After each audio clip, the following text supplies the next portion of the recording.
అలాంటి కోట శ్రీనివాసరావు ఇవాళ వెళ్ళిపోయాడంటే ఒక శూన్యం. కోట శ్రీనివాసరావు గారి స్థానం మాత్రం ఇంకెవరు పూరించలేరు, అది సత్యం.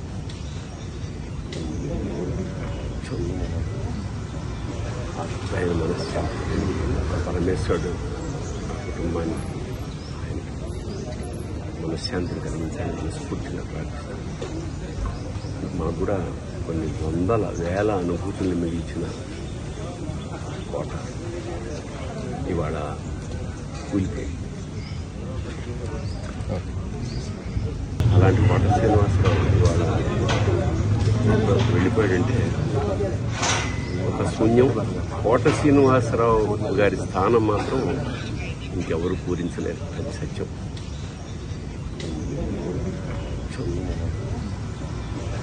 ఆయన మనశ్శాంతి, పరమేశ్వరుడు కుటుంబానికి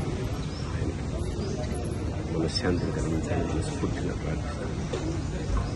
మాకు కూడా కొన్ని వందల వేల అనుభూతుల్ని మిగిల్చిన కోట ఇవాళ కూలిపోయి.